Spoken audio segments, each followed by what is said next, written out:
Chapter 8. The Possible. I have science first period. My teacher's name is Mr. Ham, and all the kids make fun of him behind his back by doing oinking sounds. But I kind of like him. He's funny, and wears silly ties that have lobsters and cupcakes. I barely made it to class on time this morning because we were running late. My grandfather wouldn't leave until he finished printing something from the internet. I didn't even have time to go to my locker and get my science textbook. Naturally, the first thing Mr. Ham says is, "Please open your textbooks to page 30.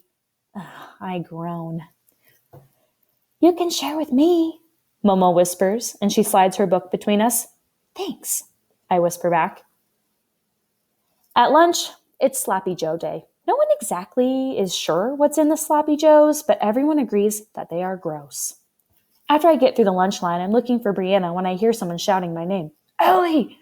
Ellie, over here!" My grandfather is sitting at a table, waving wildly at me. "I saved you a seat." He's wearing another interesting outfit today. White button-up shirt with a light blue tie, polyester khakis, and of course, black dress socks. The quirkiest part of his outfit is the ponytail holder. It's one of mine, a bright pink one, and it kind of works on him. He taps a pile of papers in front of him. "I'm going to show that Raj character." That's what he's been calling him. That Raj character. "Is that what you were printing out this morning?" I ask. "What are they, anyway?" "My articles." "Articles?" "I told you I've published quite a lot. I'm very well known. I have a virtual fan club in Finland, you know," he says. "You are famous?" His shoulders dip a little. "It was only 231 members," he admits. "But even so, they're going to go nuts when I finally announce my success with Team Melvinus. I'm going to be the next Jonas Salk." It's like he's talking about a relative who I'm supposed to know, but I have never met. Who's Jonas Salk? My grandfather shakes his head. "Are you learning anything at all in this place?"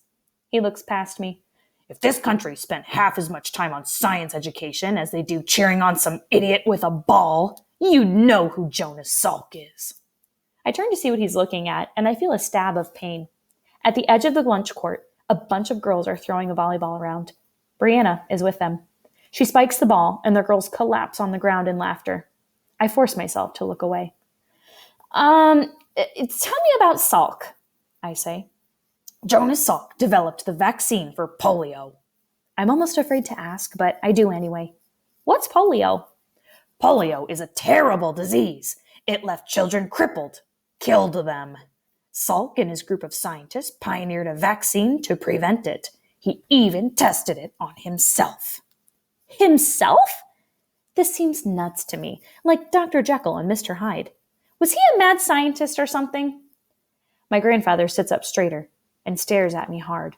"All scientists are a little bit mad, Ellie." For a moment, I think he's kidding, but then I realize he's serious. "Average people just give up at the obstacles we face every day.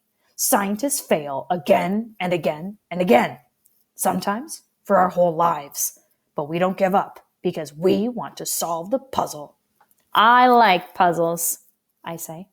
"Yes, but have you ever tried to put a puzzle together and given up because it's too hard?" I nod.